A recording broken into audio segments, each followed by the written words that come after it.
1938년 가을, 경성의 공기는 스산했다.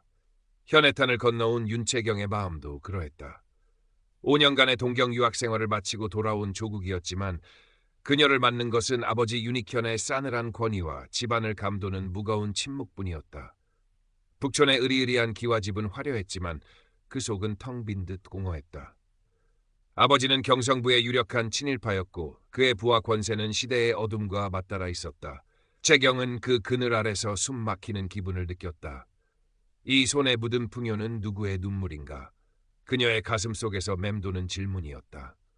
어머니는 채경이 어릴 적 돌아가셨고 아버지의 재혼한 새어머니는 그녀에게 별다른 관심을 두지 않았다. 유학 시절 접했던 새로운 사상과 예술에 대한 열망은 현실의 벽 앞에서 무력하게 쓰러지는 듯했다. 그녀는 종종 아버지의 서재에서 몰래 금서를 찾아 읽으며 위안을 삼았다. 그러던 어느 날 채경은 답답한 마음을 달래려 인사동 거리를 걷다가 낡은 간판이 걸린 일신서림이라는 헌책방에 발을 들여놓았다. 먼지 쌓인 책들 사이에서 금지된 시집을 찾던 그녀는 책 정리를 하던 한 청년과 시선이 마주쳤다. 서인아. 그는 헌책방 주인의 조카로 낮에는 이곳에서 일하고 밤에는 남산 근처 허름한 다락방에서 그림을 그리는 무명 화가였다. 짧게 깎은 머리, 햇볕에 그을린 건강한 피부, 그리고 무엇보다 깊고 맑은 눈빛이 인상적이었다. 그의 낡은 작업복 소매에는 물감 자국이 선명했고 손가락은 투박했지만 섬세한 기운을 품고 있었다. 채경은 그의 스케치북에 빠르게 그려지는 조선의 산하와 민초들의 표정에서 강렬한 생명력을 느꼈다. 이나 역시 단아하면서도 어딘지 모르게 그늘진 채경의 모습에 잠시 붓을 멈췄다. 짧은 만남이었지만 두 사람의 마음에는 잔잔한 파문이 일었다. 그날 이후 채경은 종종 일신서림을 찾았다. 책을 산다는 핑계였지만 실은 이나를 보기 위함이었다. 두 사람은 예술과 문학, 그리고 시대의 아픔에 대해 조심스럽게 이야기를 나누었다. 이나의 말 한마디 한마디에는 억압된 현실에 대한 날카로운 인식과 조선의 혼을 지키려는 뜨거운 열정이 담겨 있었다. 채경은 그의 순수함과 강직함에 점점 더 깊이 빠져들었다. 낭자의 눈빛은 내가 잊고 지낸 새벽을 닮았소. 어느 날 이나가 건넨 말은 채경의 가슴을 뛰게 했다. 한편 윤익현은 딸의 변화를 예민하게 감지하고 있었다. 그는 채경에게 총독부 고위 관료의 아들과의 혼담을 슬며시 꺼내며 압박을 가하기 시작했다. 가문과 내 장래를 위해서라도 좋은 배필을 만나야 한다. 아버지의 말은 채경에게 무거운 족쇄처럼 느껴졌다. 더욱이 윤익현의 집에는 일본인 고위 경찰 간부인 오오카와 켄지 경부가 심심찮게 드나들었다. 그는 사업적인 관계로 윤익현과 얽혀 있었지만 노골적으로 채경에게 관심을 표하며 그녀의 주위를 맴돌았다. 오오카와의 서늘한 미소와 집요한 시선은 채경을 불안하게 만들었다. 어느 날 채경은 용기를 내어 이나의 남산 다락방 작업실을 찾았다. 좁고 허름했지만 그곳에는 이나의 영혼이 담긴 그림들이 가득했다. 어둠 속에서 빛을 갈망하는 눈동자를 그린 자화상, 폐허 속에서도 꿋꿋이 피어난 들꽃, 그리고 일제의 수탈에 신음하는 민중들의 모습. 채경은 그림들을 보며 눈시울을 붉혔다. 이나는 그녀에게 자신의 그림에 담긴 이야기들을 들려주었고 채경은 그가 비밀리에 독립운동 자금을 모으는 단체와 연루되어 있음을 어렴풋이 짐작하게 되었다. 두려움과 함께 그를 향한 존경심이 더욱 커졌다. 이 어둠 속에서도 우리는 서로에게 등불이 되어야 하오. 이나의 낮은 목소리가 채경의 마음에 깊이 새겨졌다. 채경의 여학교 동창이자 작은 잡지사에서 기자로 일하는 김선아는 채경의 유일한 말벗이었다. 선아는 가세가 기운 양반가 출신이었지만 현실에 대한 비판 의식을 가진 당찬 여성이었다. 채경은 선아에게 이나에 대한 마음과 아버지와의 갈등을 털어놓았다. 선아는 진심으로 채경을 걱정하면서도 그녀의 용기를 지지해 주었다. 채경아, 힘내. 사랑은 원래 그런 거야. 가장 빛나는 만큼 가장 아픈 법이지. 채경은 아버지의 눈을 피해 이나를 만나는 횟수를 늘려갔다.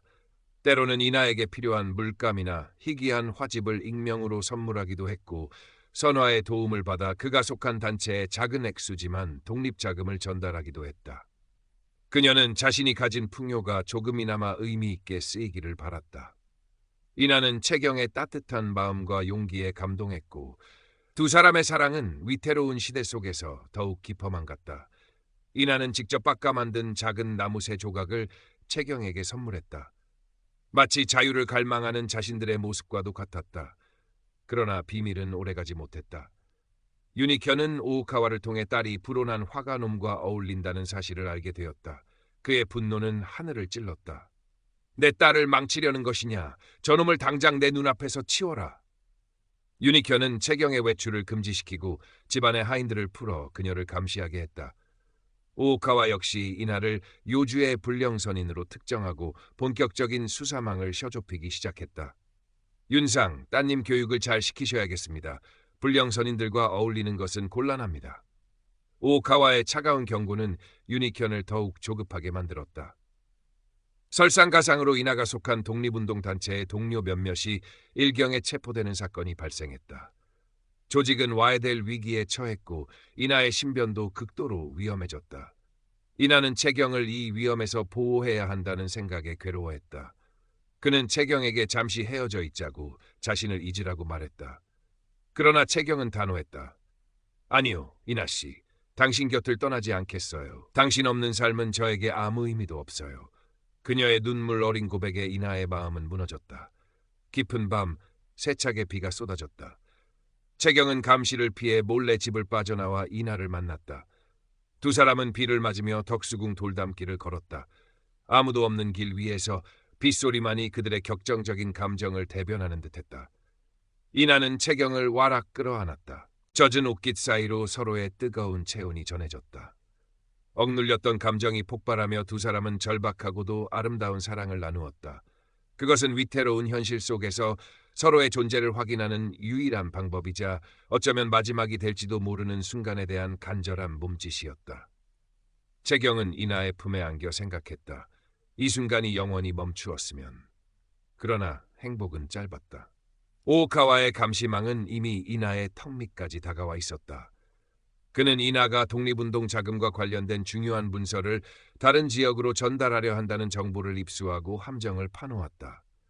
유니현은 이 기회에 이나를 제거하고 딸을 오오카와가 추천하는 총독부 유력자의 아들과 강제로 약혼시키려 했다. 채경은 선아로부터 이나에게 닥친 위험을 전해 듣고 절망했다. 그녀는 어떻게든 이나에게 이 사실을 알려야 했다. 마지막으로 이나의 작업실을 찾았을 때 이미 그곳은 아수라장이 되어 있었다. 오오카와와 일본 경찰들이 들이닥쳐 모든 것을 뒤엎고 있었다. 이나는 중요한 문서들을 불태우려 필사적으로 저항했지만 수적으로 역부족이었다. 결국 그는 채경이 지켜보는 앞에서 거칠게 끌려나갔다. 이나 씨, 안 돼요. 채경은 절규하며 그에게 달려가려 했지만 뒤따라온 아버지 유니현의 하인들에게 붙잡혀 집으로 끌려갔다. 그녀의 눈앞에서 이나의 모습이 점점 멀어져 갔다. 그것이 마지막이었다. 이나는 서대문 형무소에 수감되었고 상상조차 할 수 없는 혹독한 고문과 취조가 시작되었다. 채경은 방에 갇힌 채 식음을 전폐하고 눈물로 밤을 지새웠다. 아버지는 딸의 절규에도 아랑곳하지 않고 오오카와 측과의 혼담을 강행하려 했다. 채경은 모든 희망이 사라진 듯한 깊은 절망감에 휩싸였다. 그녀는 이나가 남긴 편지를 부둥켜 안고 울었다.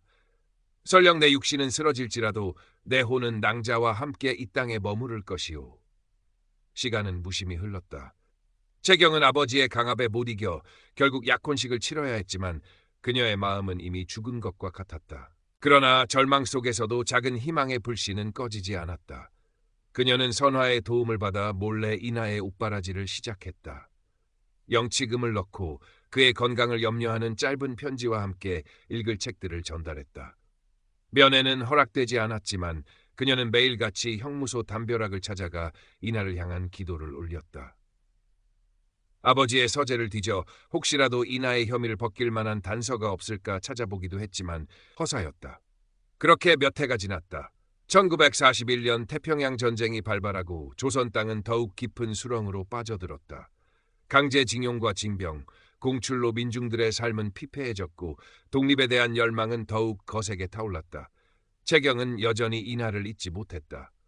그녀는 약혼자에게 마음을 열지 않았고 결혼은 차일피일 미뤄지고 있었다. 그녀의 삶은 오직 이나가 풀려날 날만을 기다리는 시간의 연속이었다. 그리고 마침내 1945년 8월 15일 지긋지긋했던 어둠이 걷히고 조국은 해방을 맞이했다. 경성 거리는 태극 물결과 만세 소리로 뒤덮였다.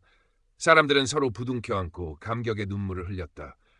최경 역시 거리로 뛰쳐나와 해방의 기쁨을 만끽했지만 그녀의 마음 한구석에는 여전히 인하에 대한 걱정과 그리움이 자리하고 있었다. 해방 후 정치범들이 석방되기 시작했다. 최경은 매일같이 서대문 형무소 앞으로 달려가 인하의 소식을 기다렸다. 며칠이 지났을까 마침내 형무소의 무거운 철문이 열리고 수척해진 모습의 인하가 햇빛 아래로 걸어 나왔다.